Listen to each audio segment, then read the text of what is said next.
The 2024 Airfix product launch has caused some debate online, but what do the guys themselves at Airfix say? I've interviewed the head of brand and the design manager. See what they've got to say right here on Gary's Stuff.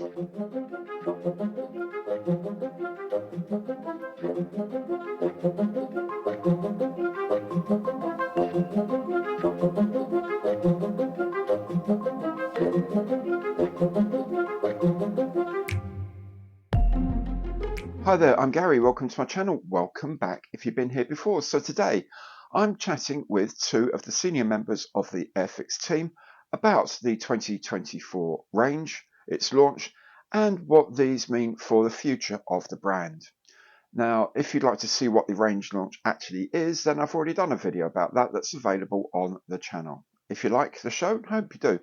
Please do remember, give it the old imperial thumbs up on the like button below because every like counts. And of course, if you haven't done so yet, please do subscribe to the channel, hit that bell, and you'll be notified of all my future content at no charge to you. And of course, if you would like to make some sort of concrete contribution to the channel, you can do that through Super Thanks by becoming a channel member or by using any of my online affiliate programs.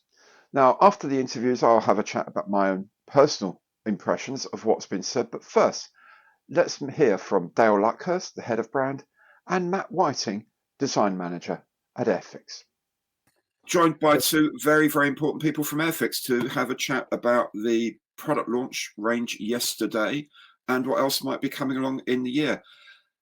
Dale is the head of brand. Morning. Hi, Dale. How are you? Yeah, really good. Thanks, Gary. Yeah, thanks. And Matt is senior designer, I believe. Is that your official title? Yeah, design manager, senior designer. Design manager. I do beg your pardon. Design manager. If you don't know, I think personally, I think their names should go on the boxes of who designed which kits because it would be a lot easier to keep track of this. But for those of you who don't know, Matt was behind not only the ME410 that was a surprise release last year, but also that incredible Avro Anson that I was surprised hasn't had a release this year again. But anyway, maybe next year. So, we're talking about proper top-level design here. Really glad the two of you could make it. I do appreciate you giving me the time. So what were your general impressions of the reactions you got yesterday to the range launch as a whole? Yeah, really positive, which is always just a big old breath of fresh air, isn't it? But yeah, obviously, there was, as a business as a whole, there was four brand release schedules yesterday. So Hornby, Scalextric, Corgia, then us. So we're all quite competitive within our own little brand teams. So we're just sort of keeping a close eye on the performance of other people's videos and social bits and pieces. So we're really pleased with how all of our content and marketing went yesterday, and we're really pleased with how well people have picked up what we announced, and obviously looking at some various numbers this morning. And seeing the orders come in or pre-orders come in is looking really good as well. So excellent. Yeah. It was not quite as, how can I put this, corporate a presentation as I've seen before. It was a lot more. It seemed a lot more relaxed and a lot more informal. Well, my video. Yeah. Is that a conscious thing that you're trying to make, bit more community, a bit more approachable, or is it just that you didn't get the director didn't get you all jazzed up in time or whatever? No. Nathan, the camera guy, and he edits all our videos. He also does the flight deck. He presents flight deck. He's great at making me look really good. So that was not one take yesterday. It is a conscious effort that we are. You've seen our scale model world. We are not behind the table. We're always in front of it, and we're in amongst the modelers. And I guess a lot of our marketing is derives from that same ethos. We are modelers, and it's not them and us at all. So that video may come across a little bit more relaxed than previous. I always have a cold when I do that video, so I'm always bunged up, which is why you can tell a difference in certain bits of audio because I have to go and redo it. and our showroom, we can't have the heating on when we're filming in there because it just overtakes the audio. So it was absolutely freezing. So there's a lot of jumping up and down to keep warm. I know that looking back historically, people are going to say, "Oh, there's not very much there," and we kind of know why that's going to happen, because I think we had this discussion this time last year, saying, "Yeah, Gannet, exciting," and da da da da da. But you know what? It doesn't look like there's an awful lot of new stuff. And then you gave me the most on-brand load of stuff. Oh yes, well we thought we'd concentrate on the starter sets this year. Da da da da da. Knowing perfectly well that further down the line you'd have that ME410, and you have, of course, the Sea King 148 coming out. What I said last year wasn't a lie. It was very much. It was a big focus on starter sets. It was being economical with the truth, my friends. That's what it was. There were a few things that we were keeping back, and there are certainly a few amazing things that we are keeping back this year. A mixture of stuff. So, but I'm being kicked under the table now. I'm sure I'm watching this going, stop now. Yeah. In short, yes, there will be more. If you look at our release, if you look at the release dates for those items we announced yesterday, they're very bunched up towards the beginning of the year. There's some that are further back. Things like the Eurofighter Typhoon starter set is very much latter part of the year. It might already fall into January, February next year. That's just the way that sort of design and tooling schedules move around. So one thing on the production, I know that a lot of the tools, a lot of the releases from last year sort of didn't quite make it to December. They came out very early January and things like that. There was like 4 of them. Is this part of this whole issue with the shipping from the Far East being diverted around Cape Town? Was it just production? Do you think that whole thing is going to make an impact? And we got that Hapag-Lloyd, you've got Evergreen, you've got Maersk, all of them now going via Cape of Good Hope instead of through the Suez Canal, because rightly don't want to get shot at. Is that going to make an impact to you? Yes, it already is. Although that is not the reason for those 4 products being released first week in January.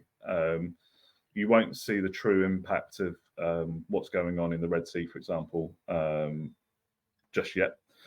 Obviously, that will come in a month's time or 2, depending on how long it lasts. We're also keeping a very close eye on the impact of cost of containers, so which thankfully had come down back to their sort of pre-COVID levels, but we have no doubts that they will start to creep up again, because they're having to bolt on another several weeks of shipping if they go the long way around the bottom of Africa. So air freighting would be the other option, but air freighting Airfix is not commercially viable. At a full scale, we can't air freight thousands of kits. We did that with the Sea King, the press launch. We air freighted that product in just because of the event and what it meant to be able to you guys take that stuff away with you. But doing a full product release air freight for us doesn't work. Some of the other brands here do it, but their price points are much, much higher, so they can absorb that increased cost, but we can't. Those 4 products being released last week, actually, they arrived with us in December. Okay. So it was a conscious effort, and our trade and consumer ship cut-off dates before Christmas meant that by the time that product came in, it was too late to ship anything to our trade customers. We would have just been able to squeeze some consumer orders in direct from our own website, but there was no way that we'd be able to get trade orders out, which just wouldn't have been fair at all. So we made the conscious decision to hold that stuff back until the first week in Jan. We're pretty happy with actually what we managed to deliver last year, and even counting those 4 released last week, and the Tiger Moth is a different reason, as I explained. That actually we're really happy with our performance last year. First of all, starter sets. I'm so glad to see you've redone some of the aeroplanes, the starter sets. The Mustang BF-109 in particular going to sit very nicely alongside the Spitfire. Were there any issues with the design, the production? Did you come across any, or things that I always ask this of designers, and you guys are so modest, you very, very rarely ever answer them. But are there anything that the team looked at during your meetings? Looks at, okay, there's this problem with this kit, and then someone says, "Why don't we do it this way?" And you just think, "Oh, do you know what? We have just nailed that. Guys, take the rest of the day off. That's actually a really clever design idea that we can maybe take to other kits as well." Yeah, I mean, one of the things with the starter sets is they're aimed to be a really nice introduction to modelling for someone who's never made a kit before.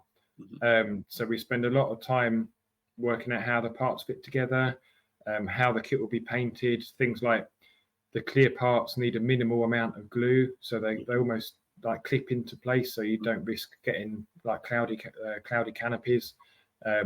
But at the same time, we've put the same amount of love and care into the shape of the model and the accuracy of the details, that the finished result will happily sit next to a fully blown, fully detailed kit on your shelf. So as you progress through the hobby, your first efforts will stand the test of time against newer, more complicated kits. But they're also a really nice sort of weekend little project for someone who's sort of returning to the hobby or wants a break from a big complicated model. And it's a range that we're really proud of. We're building it up so that it's you've got your Second World War, you've got a couple of modern jets, you've got a range of cars, and then some subjects like the lifeboat that are a little bit different again. So it's a nice sort of well-rounded little range that we've built up, and we're really, really proud of it. Yeah. The paints for these have always been a bit of a bone of contention. Are these new Gen 2 paints that you're putting into these, do you know?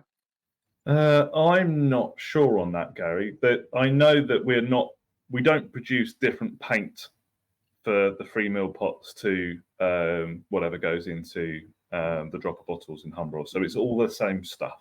Right. So it could just be a case of phasing, but I wouldn't want to quote it's Gen 2 or whatever. So we hold millions of those small pots of paints and hundreds of thousands of those small glues in our warehouse at all times. So there will be an overlap. You might open a starter set up later this year and you'll have 4 Gen 2s and 1 Gen 1 or something like that, but it shouldn't make a difference. But the principle is the paint is always the same.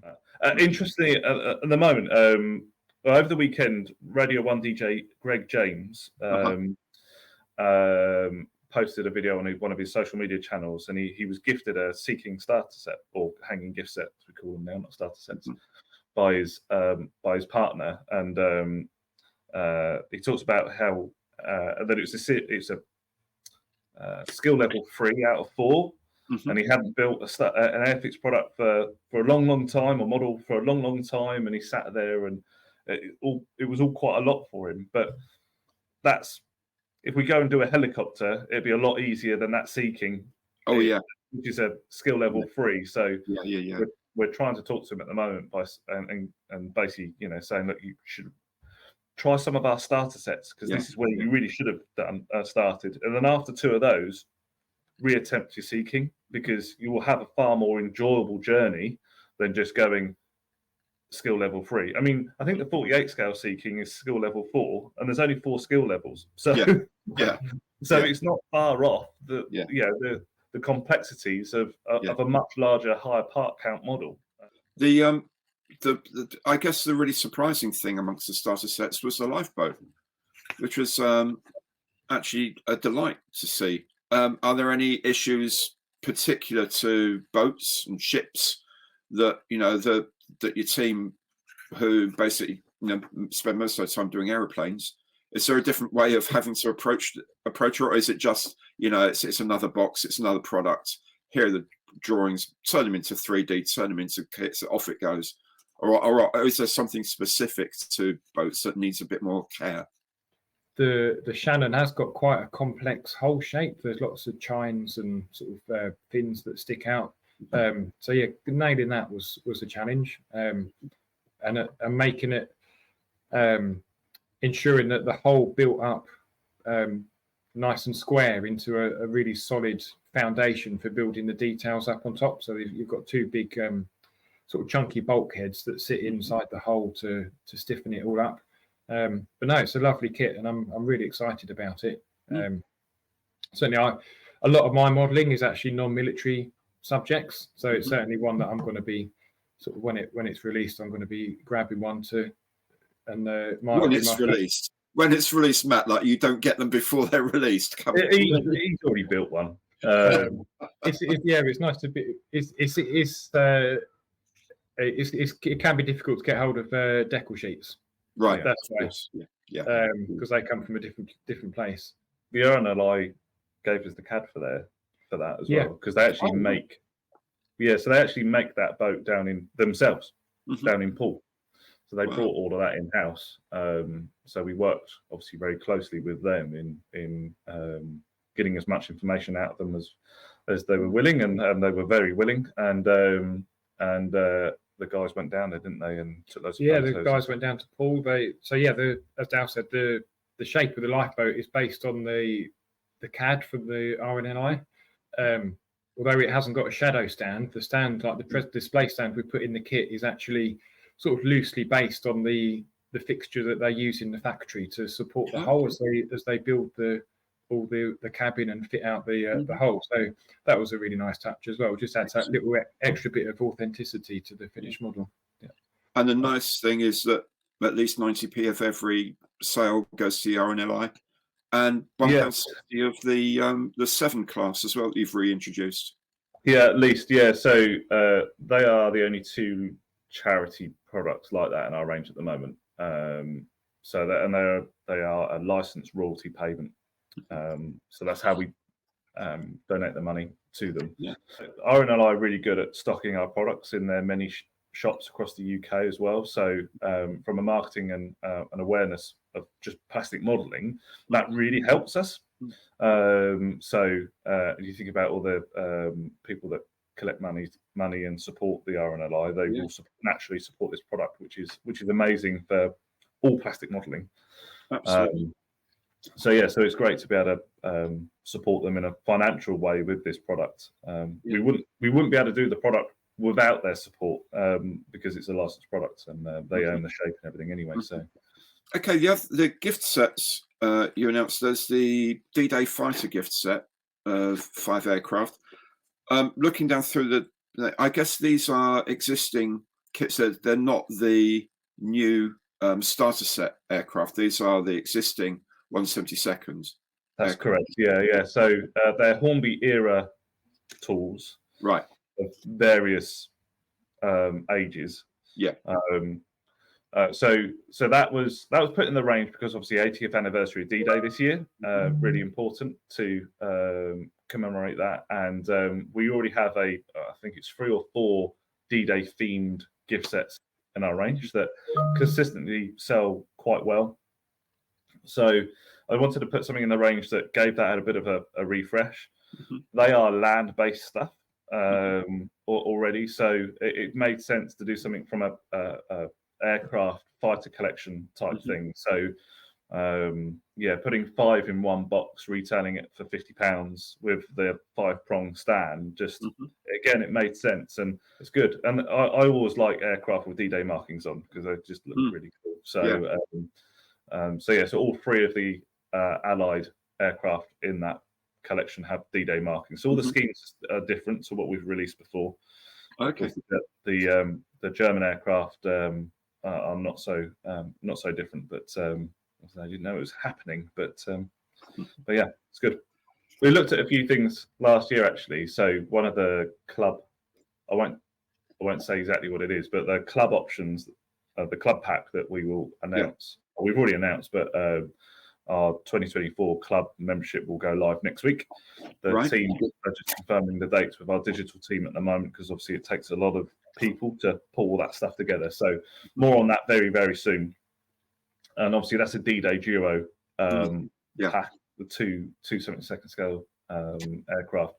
But we were looking at another option that wasn't involved in D-Day, a different era, but it had stripes on. So it was like invasion markings. So so I always quite like looking at that sort of stuff and going, well, it's not D-Day because it's a helicopter. So it's either Korea or Suez, basically, or Gulf or whatever. So it's quite interesting. But we steered clear of that and sort of went down the traditional route. So I know there's always a call for non-aircraft to be our club kit, but the problem there is we all sell more aircraft than anything else. So we lose those that, or we don't gain those that don't would like something else other than an aircraft. But there are more aircraft people than for us anyway. So that's always the sort of yin yang that we have to play with that product. You wouldn't think of maybe doing, say, an AFV club and an aircraft club, or is it just too much extra cost and time and effort to do that? Yeah, so the volumes and the resource that it would take, just unfortunately, at the moment, I can't warrant it. The dogfight doubles that you announced, however, are both featuring the new starter set aircraft as well. Yeah, absolutely. So the Spitfire and the 109 dogfight double is a replacement of the one that was in our range last year, and we've got a handful of them left in stock right now because it's been part of our sale since Black Friday. So that will go. So the new one will come in. I can't remember the date, but it's not too far away. It's several months away. It's not end of the year. And then at the same time, it made sense for some of our other international markets to pair the 109 up with the P51. So same price point, £20. It's a saving of about £4 retail on the individual products. And they have a dynamic stand, as I think you used to call them. They're not, or do they come with both shadow stands? So they only include the shadow stands. Yeah, they don't come with the sort of two prongs stand. It was just, again, additional cost. Bear in mind, we've dropped that price point down by £5, which in trade margin is quite a bit for us. So it's just additional cost that was already there because the shadow stands on our starter sets are included as just part of the tool. It's not a separate tool, because obviously they're all unique to the individual aircraft, aren't they? So, yeah. But when we designed the shadow stands, they were designed with the dogfight doubles in mind. So the aircraft that were likely to go together, such as the BF-109 and the Mustang, they're banking in opposite directions, so you can they sit really nicely on your shelf. Okay, that makes sense. Yeah, a new Boeing Chinook that's been very popular. The response. Yeah, you panicked me there, Gary, because I just had a mind blank of what we've just announced. So I just got back 12 months. I thought we've not announced the Sea King yet. So, and I looked and I was like, oh no, it's on the front of the catalogue. It's fine. That looks amazing. £34 seems a very reasonable price for it as well. At 1/72, it's probably quite a beast. 171 parts, is it? Something like that. Yeah, I think that's what we've quoted. Apparently. Rightly or wrongly, that's what we've quoted everywhere. So, yeah, I still first time that we've ever designed and tooled up our own Chinook, which, considering the length of time the RAF have used them and the brand's history of homegrown aircraft and stuff, is quite impressive. So yeah, there's a number of reasons why we've gone off and done it. It's clearly a big gap in our range and an area that we felt could be done better. Okay, there's 72nd scale Chinooks out there already, but we're very good at doing things better than others. So I like to think. So this one knocks anything else out of the park. And there's obviously variants that can be worked on. As you know, Gary, and you've made videos as well. That's something that we're always looking at, in addition to the first year release. So, not to say that would ever happen in year 2 or 3 or whatever, but it just gives us that scope, that future scope. And you have also this amazing. I'm again really glad to see a Liberator coming back into the Airfix range after many years and completely retooled from scratch. again, with the huge possibilities of future versions and future marking schemes and all the rest of it, was there anything that sort of came along during the process that you thought, that's going to be tricky to get around, or things that you're particularly proud of the way that this has been achieved in this kit? I think the Liberator, because it was made in sort of several different factories, and they were constantly revising the design as production went along. It was a real. The more we got into it, the more complex the project became. Sort of looking at all the different production blocks and various detail changes as they went along. So it was a real sort of research nightmare. But we had to sort of drill down to really decide what production blocks we were doing kits of, so that we could do those ones properly, but making sure that we had the possibility of doing some really nice color schemes. But yeah, it's a very highly researched kit. Same level of sort of research detail as went into the seeking, like the big 48 scale seeking. It's a really lovely model. Does it need a lot of weight in the nose to keep the nose down? Yeah, I seem to remember that the main wheels always looking quite far forward. Yeah, where the bombs are and all that. But yeah, it's inevitable with models like this where you've got two great big tail fins that are sort of cantilevered a long way behind the main undercarriage. It does need a lot of weight. We have sort of engineered some areas into the kit that can take nose weight, but we've also put the little crew ladder underneath the tail, and we've just cheated a little bit and made it a little bit longer, so that if you don't quite get enough nose weight in there, you can just use the ladder at the back to prop it up. And I noticed, I think I saw on Facebook you had some of the CADs for it, and the bombs are included, which is always good. And then, Matt, your baby, your personal baby in this set is the Bristol Bulldog in 1/48, which is superb. It's lovely to see. It was a real surprise to see it, not because you think, oh, well, what's the point of that? But this isn't somewhere Airfix has been particularly strong in the past, this interwar aviation. Is this something that you really want to explore more as a company? I mean, obviously, without telling me that you're doing a Fury in 2 years' time or whatever, but it's a bit of a departure. Yeah, I mean, it's certainly every year you get the comments of like, oh, not another Spitfire or not another 109. So this is to show that we can go and do these sort of more esoteric, more something a bit different now and again. So yeah, looking forward to seeing how this goes. Loads of scope for some really beautiful, colourful markings, all the different Larry sort of squadron markings that they used to put on these. And it's an interesting stage in the development of aviation that sort of links. You've got the First World War aircraft, and then when you start getting to things like the Bulldog, they used a lot more metal in their construction, and certainly when you look at how a Bulldog is built up, it's not that different to an early Hurricane. So yes, it's really nice, interesting part of aviation history.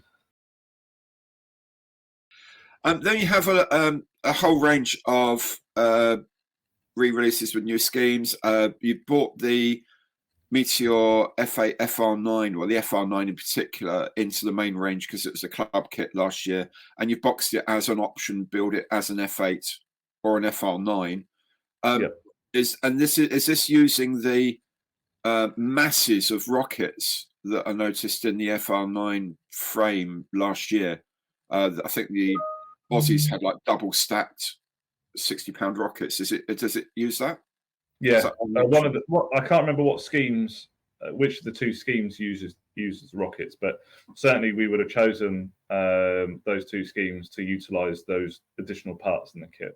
The Jet Provost T3 T4, is that the same as the gift set, the red gift set, the plastic? Because I think the plastic is the same. That one. Yes, yeah, it's lovely. The plastic is the same, but obviously the schemes are different. So the scheme on the box front depicts the first female RAF pilot. Obviously, there were females flying Spitfires and things during the war, moving around, but not officially RAF. So that's really cool. So we believe that's actually the first aircraft scheme in our range to depict such things. And that came about from International Women's Week last year, or I think it was a week or a month or something, where we were sort of sat there going, right, okay, which aircraft have we got in our range that were flown by women? And of course, there will be many, but just not a particular scheme that we could pull out. So we've made a conscious effort to include something this year. You know, the Bravo November, I'm sure, has been flown by a female at some point. There's a few that are worth mentioning. So the Hawker Typhoon Mark 1B. So we've partnered with the Hawker Typhoon Preservation Trust, who are restoring a Typhoon back to flight, is their intention, which is and they're doing an amazing job in pulling it all together. And there's bits of fuselage being rebuilt and their engine and everything else. It's absolutely amazing. So working with Sam and who sort of leads that project and the guys in bringing a product to create awareness of that is something quite special. There's some other cool deco options in there as well. The Beaufort is the first time we used a different turret, rear turret. That was one of your products, isn't it? The Beaufort. Yeah. Does that come with the aerials under the wings and the chin? Do you know? No, but it uses the so there's options for the different turret, and it also uses the tropical filters and things for the engine. So I think it's like North Africa scheme like that. Yeah, and that comes with a scheme option for the white one with I can't remember, Maritime Command. Is that the one coming with that? Command one. Coastal Command. Because that looks really nice on a Beaufort, I have to say. You're really testing us now, Gary. I just seem to remember it from your extensive and very comprehensive talk yesterday, Dale. Our catalogues were delivered here at about 3 o'clock yesterday afternoon. So they all smell quite fresh still. There's a Coastal Command scheme in there. I think that looks really nice, that scheme. Really good. Really suits the aircraft. And we've done some Coastal Command stuff recent years, so sitting them alongside each other will be quite special. The Chipmunk, the 48 scale Chipmunk, which is another one of Matt's projects actually. 3 new schemes in that release. They're all quite different. So there's an Irish, there's a Maltese, I think is the short way of pronouncing that. And then there's the red one, which is a Royal Connection, which King Charles actually learned to fly, which is again really, really cool to include something like that into the wider range. Yeah, so the Cromwell wheels, it's the smallest thing, but it annoys us that it was wrong. So it is. Always is the smallest thing. Yeah, I think it's the wheels have got 4 wheel nut or 5 wheel nuts instead of 6. Yeah. It's either whichever way around it is, or our model's got 6 and it should have 5. I think it's 5, it should be 6. Okay. So so it's something that could easily be rectified and has been. So it just lends itself for a new release. So we've still got quite a few Cromwells in the warehouse at the moment. So that isn't due for release until later in the year. But yeah, we wanted to combine both of those SKUs as well. So it makes life easier in our warehouse, and it just makes sense that it's time to give that a bit of a refresh. And your vintage classics, there's going to be a lot of people happy that Hampden's back in. There's even more people that wish it had been a new tool in 172nd or 148th. However, it's a great kit to have back in. Belvedere, very happy to see that. P1127, people who love a Harrier, to see the development prototype and all that is good. The Guards band and the Guards colour party, that's fun.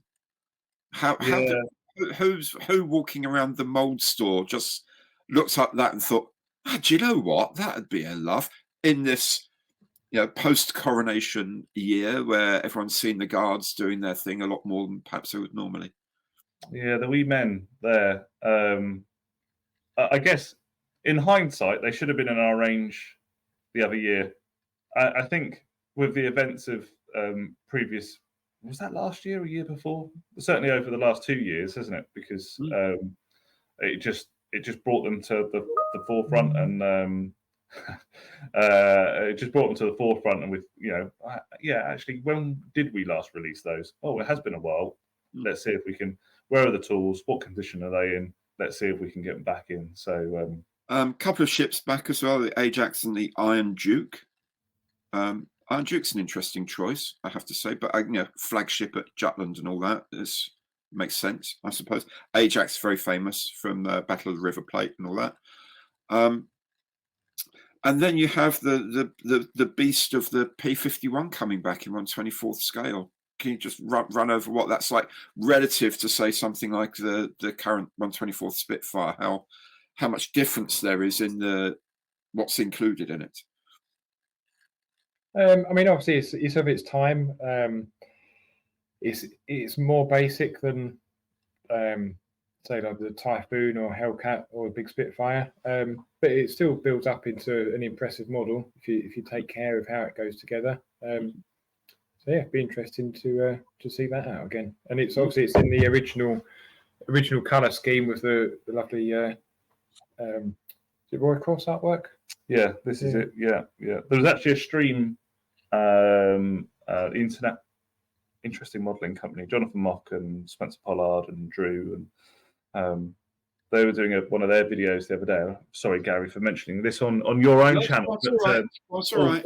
All friends, but and they actually started talking about this the other week and how they remember this box art. I don't know if you saw that one, and I sort of sat there at home going, yes. So, it's really cool box art, and it's as you can see there from our press release, it was last released in 2013, but not under the Vintage Classic banner because that didn't exist then, and still 10 plus years that. It was last released, obviously a little bit shorter in terms of stock in our warehouse and stuff. But we'll give it the whole Vintage Classic approach this year and see how well it goes. The Stuka having been released last year, late last year, and then the Harrier the year before that, they've done quite well. So again, these things living in our Vintage Classic range. Some we'll buy one production run or two, and then that's it. So, and I see the big 24 scale kits being sort of one production run, and then that'll be it. We'll rest it for a little bit longer. So, than others. And so basically, get them while you can is what you're saying. Order them now. Absolutely. Yeah. So, Bomb Bug, a classic example. We actually went back for a couple of production runs after the initial one there, and we increased the numbers, and we've sold out. Yeah, Vintage Classics have to be something quite special. So if we just constantly pump them out, then they no longer become special. But as you know, it was my favourite kit of last year was the SM79.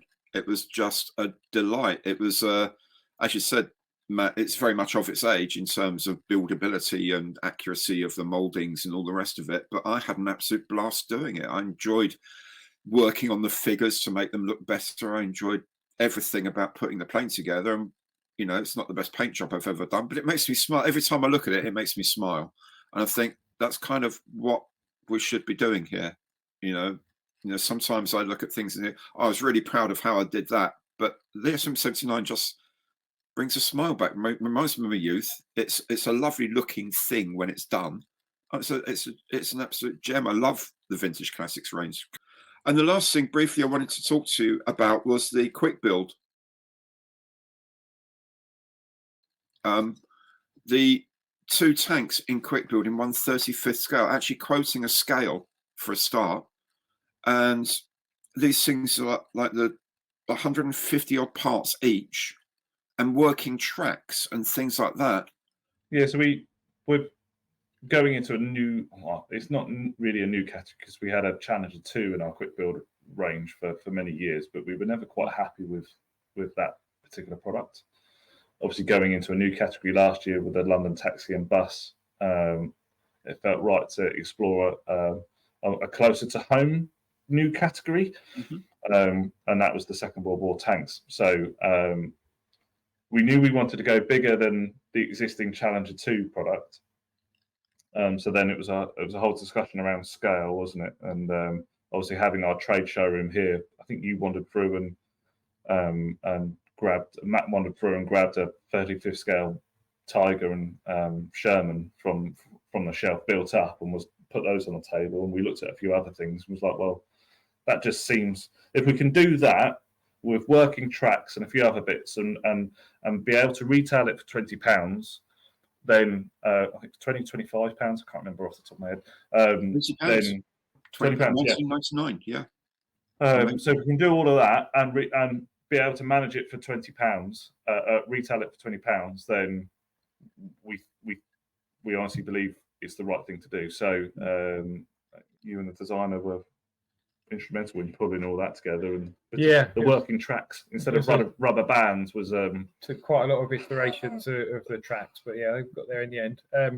No, I think the whole, it's all about creating links. You start off with your quick build and then you move on to your starter sets, and it was nice to make a quick build that there was there's a very clear progression from your 35th scale quick build onto a 35th scale model kit. Or if a child might see a parent who's got a big collection of 35th scale armor on the shelf, and they can build something that they're proud to display next to it, but at the same time it's got play value, or you can see people having these as little desk ornaments and things like that. So designing the shape is, I would imagine the designing the shape all comes from the same place.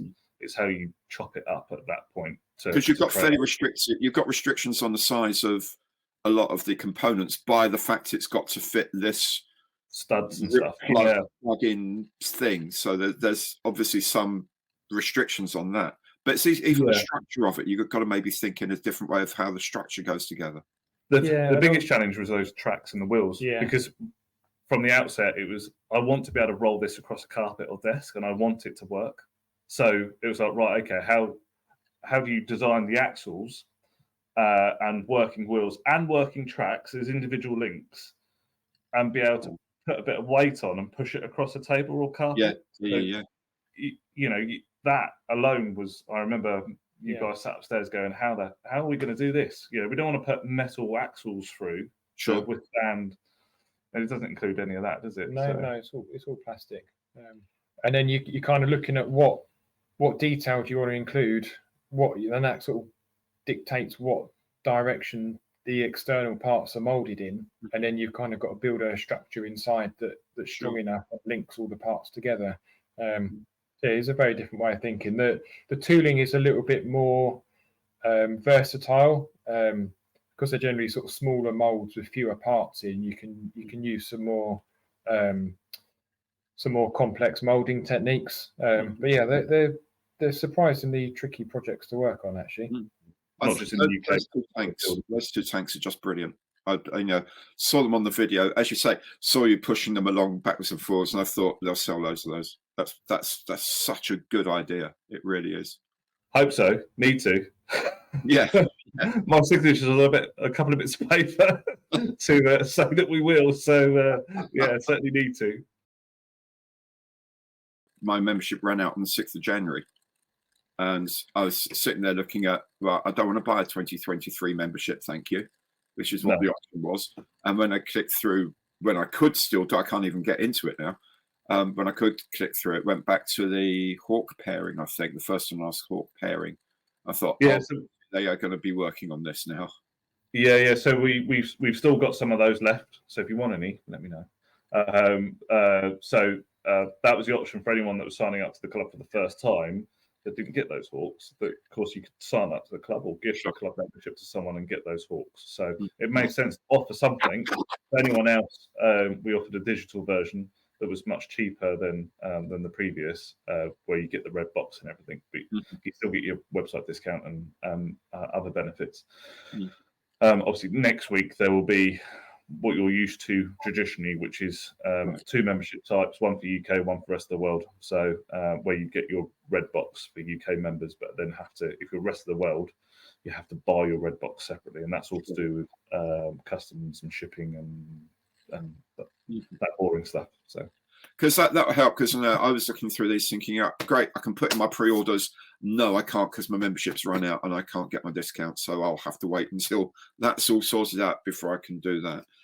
I know my viewers won't forgive me if I don't do my annual whinge at you, Dale. Where the hell is the 1/72 scale Halifax? I'm a broken record on this, I know, but please tell me sometime when I hit end stream, tell me, yes, we've got an event at Hendon later on this year you've been invited to. Just saying. Well, I'm going to get your hopes up now if I do actually invite you to an event in Hendon later this year. Yeah, and it's going to be for like something completely different. I know. It'll be something in the car park. It won't be. Which is scary. So no one else there. Yeah, you're just going to sit there with a remote camera saying, he fell for it. Yeah. And the other thing that has popped up, endless comments. Obviously, you know about TSR2. Everyone wants TSR2. I'm one of those. The other thing that's popped up so much in the comments coming to me has been a 1/48 scale Sepicat Jaguar. You know, you've done the Buccaneer and all that. No one seems to do a decent 48 scale Jag. That seems to be a very, very, very popular demand just to feed into your possible deliberations or plans. Yeah. There's tons of things that are all very, very worthy of new tooling or re-release. There's a lot of requests now for e-boats and bits and pieces coming up in your chat, and I always think that when we decide the range for the following year, the most difficult thing is deciding what we can't do. And so are those things on a list somewhere? Likely to be on a list somewhere, but it's just a case of when can we get to them, and strategically, what do we think that we need to do first before moving on to other things? So there's a lot of things that we want to do. We're just not able to get to them just yet.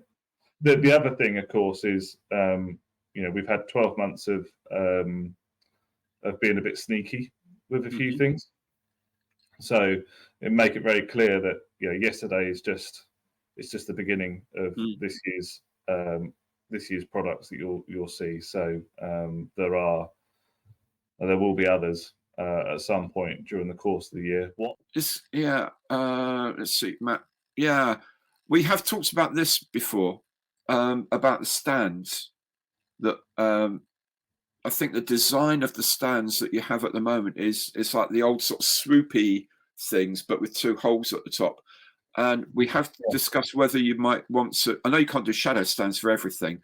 But it's like there's a lot of things we would like to include.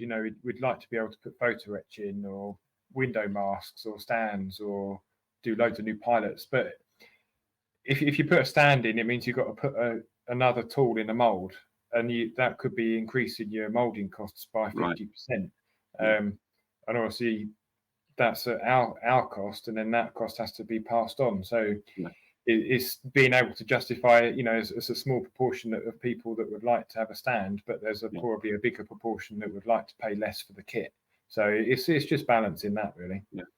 Would you think of redesigning the ones that you can buy separately, because the ones you buy separately are that older? Yeah, I don't. So they get more contemporary, a bit more like the dynamic stands designs. Yeah, designs. It's going to be difficult to hear this, but I wouldn't be able to justify spending design time and CapEx money on something like that. So I would, and commercially, I would much rather go and spend that resource and money on a new starter set model or something else, new tool that's it will have a much longer life, or certainly generate more cash for us in the short term.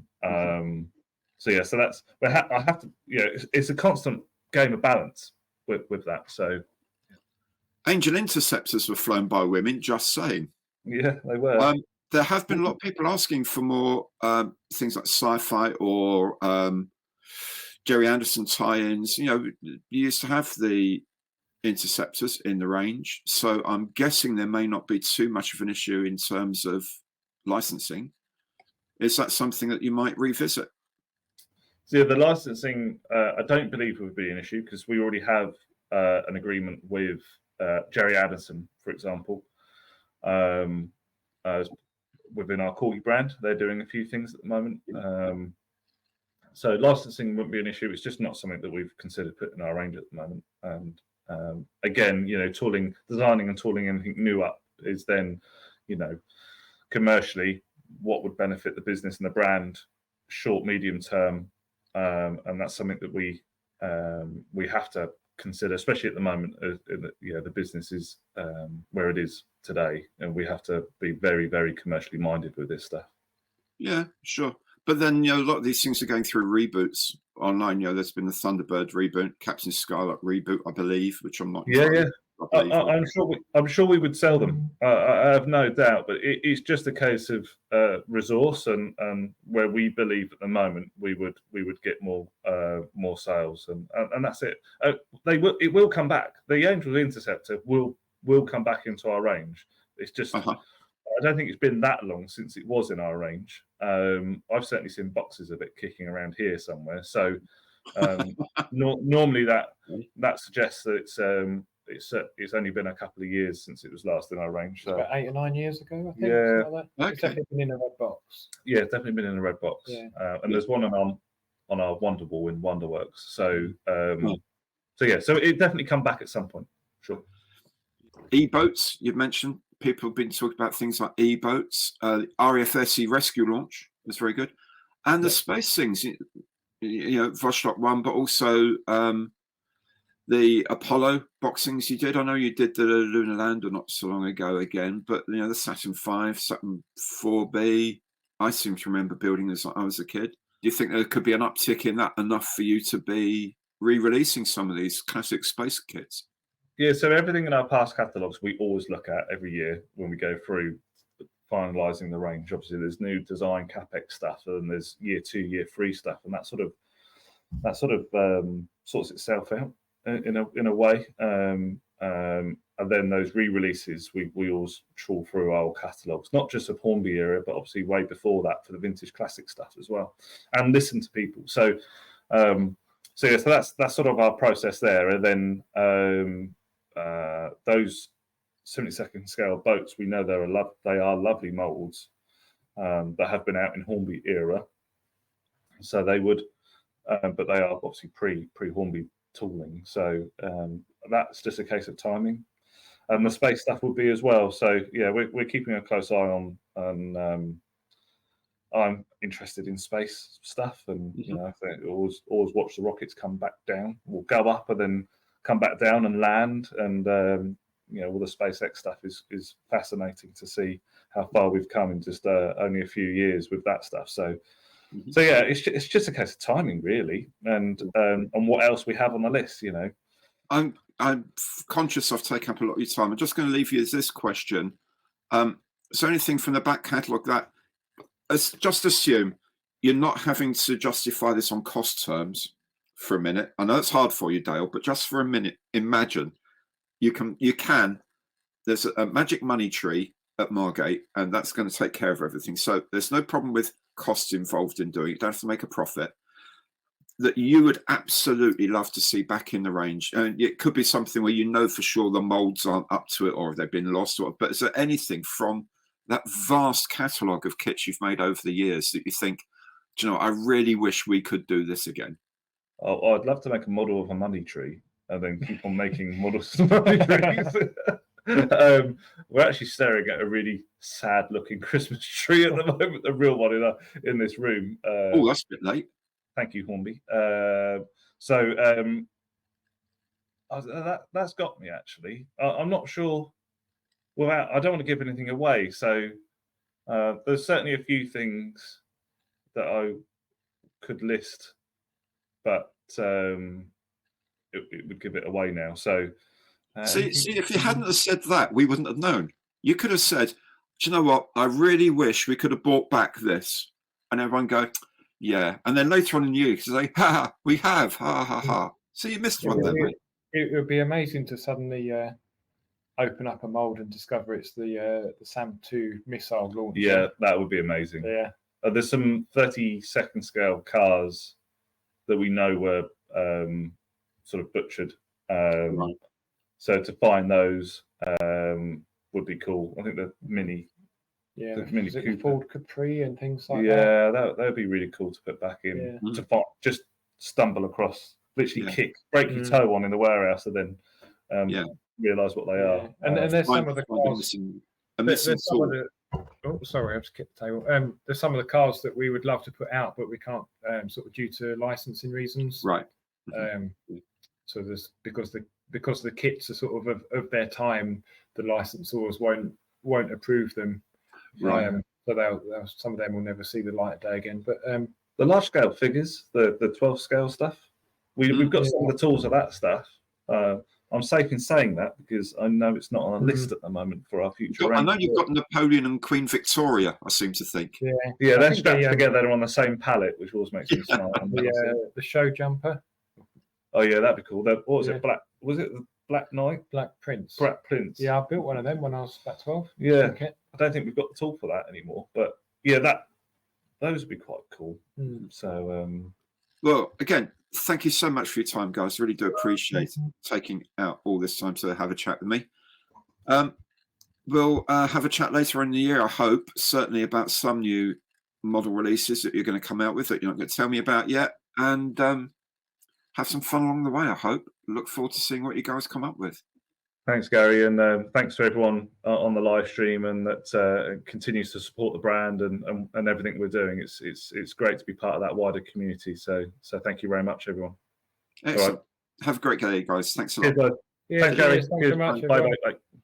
There it is then, for better or worse, the Airfix product range in 2024. The new starter sets, I'm delighted to see. Some of the planes that are in the gift sets and all that are a little bit tired.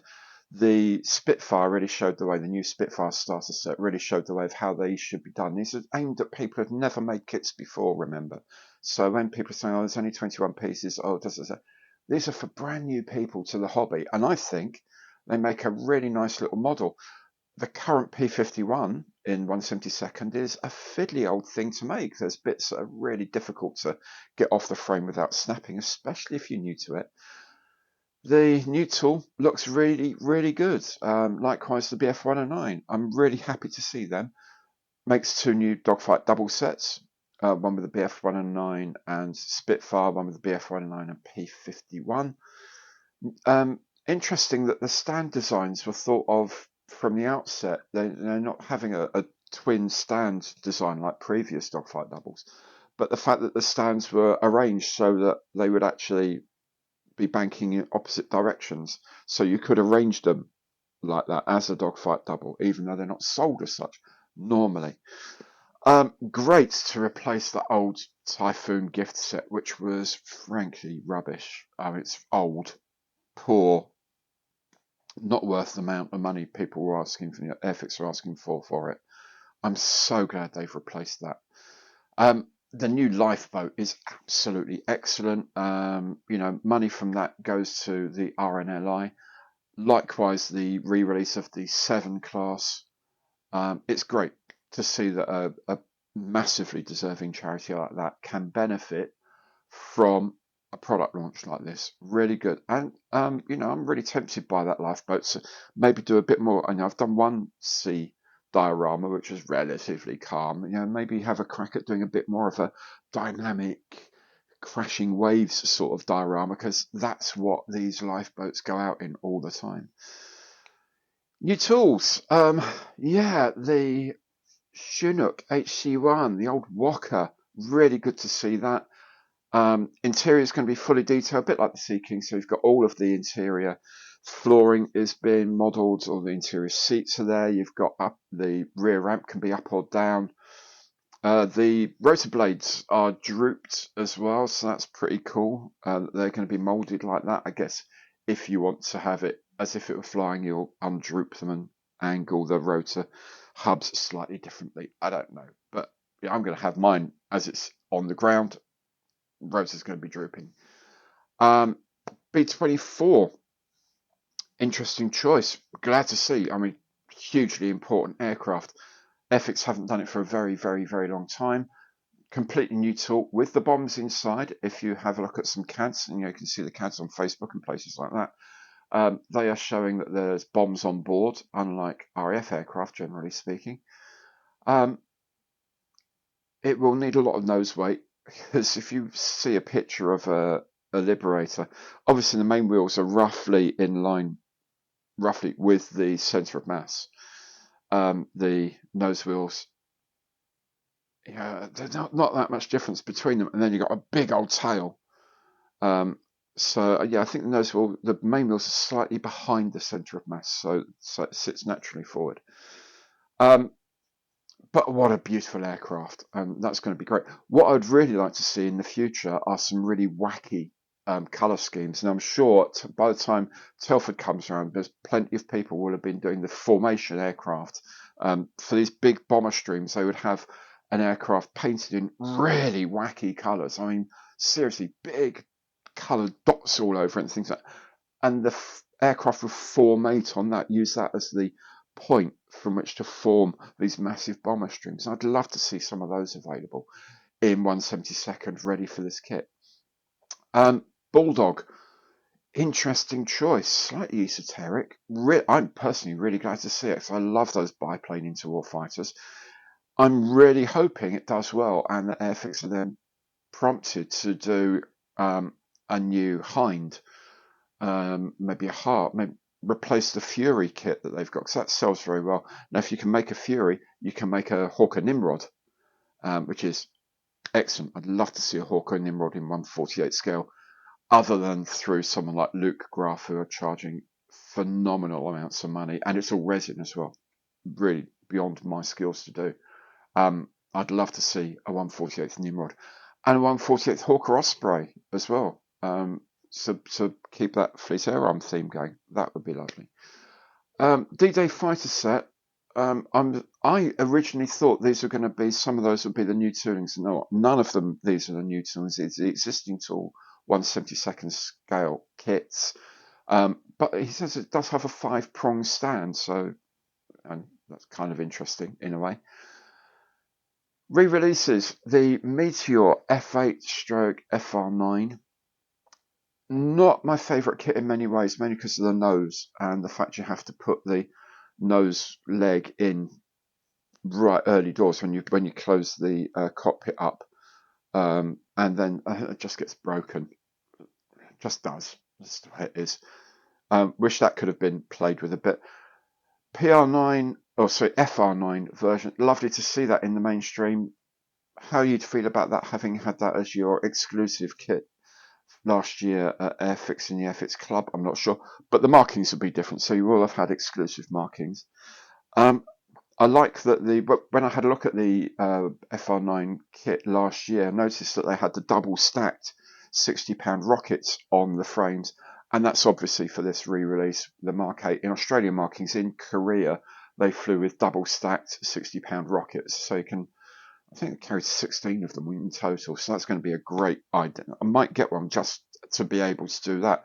Be good if they could do that in 1/48 as well, though. I'd like to see the double stacked rocket set in 1/48, and I'd like to see an FR9 in 1/48. I really thought they might do that this year. What else? There's loads of scheme changes to existing kits. I mean, lots of them. Tomahawk 2, particularly looking forward to that. I really want to make that 1/48 Tomahawk, and the Mark II with the desert colours, I think, just looks really nice. The azure blue undersides and all that looks amazing. Really want to do that. Really good to see the Whitley and the Walrus, actually, just straight re-releases. The Whitley is 2015, I think, the tool for that. But, it wasn't a bad tool then. Those whole new bombers, the Whitley, the Wellington kits, the Lancasters, I think they're all really nice molds. Really like the design. Which is why I so wish they'd get the Halifax up and running. Maybe later this year. Who knows? Maybe a big launch sometimes later this year for the Halifax, because they desperately need that in the range. If they could get that in the range with the B24, great. And then, a couple of years down the line, do a new B29 as well. Superb. Let's see how we go.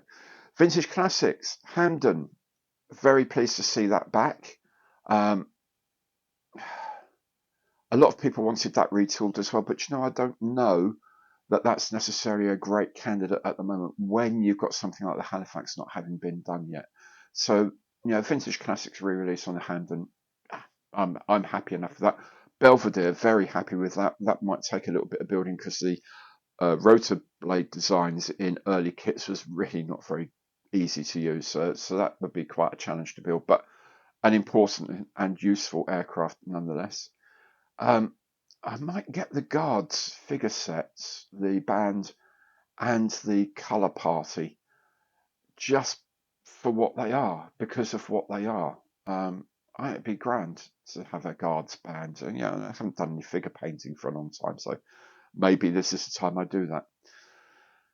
Anyway, the interesting thing is that if you go to the Airfix website, onto the store, look at all the new toolings. So the three mainstream new toolings, the Walker, Chinook, the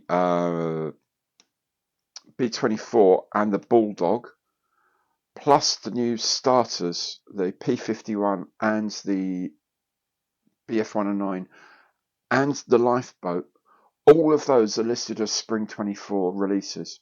Okay, now, as Dale mentioned, they have preloaded the year quite heavily with new releases, which means they are definitely doing new releases later in the year, maybe 3. I would say 2, a flagship 48th kit and a good 72nd kit, maybe a third 72nd kit, looking at how much they've done already. A couple of what they call Vintage Classics re-release, a couple of Vintage Classics as well. I'm really in my dream world. I would say 148th Lysander, 172nd Halifax, and the return of the SRN4 Vintage Classic. That's my wish list. They will completely ignore me like they normally do, but hey ho, such is life. Oh, the other thing I wanted to mention with the Quickbuilds, the 2 Quickbuild tanks, the Lamborghini, I can take that or leave it, not interested. But the 2 Quickbuild tanks, they're to scale, so 1/35th scale tanks. And they've got working tracks, not just a rubber band track, but actually linked tracks. That is fantastic. I mean, for 20 quid, seems a lot of money, but you know what? I think that's grand. I think I'm really, really excited about those. I will definitely get myself at least one, if not both of those to build, because just the joy of being able to push it up and down and see the tracks working. Absolutely amazing. Really, really, really pleased with that. So those are my impressions of the year anyway, so far. Obviously, as more stuff comes out, I'll be sharing it with you either through an individual video or through Monday Matters. Keep an eye out on that. How are you going to keep an eye out on a channel? Best thing to do, and it won't cost you anything, subscribe to the channel, hit that bell. You'll get notifications of all my new content as it's published. And of course, anything you like on my channel, please do give it the old imperial thumbs up on the like button below, because every like counts. Okay then, thanks for watching. I hope you enjoyed yourselves today, and I'm looking forward to some of these builds coming up. Take very good care of yourselves. See you on the channel soon. Bye for now.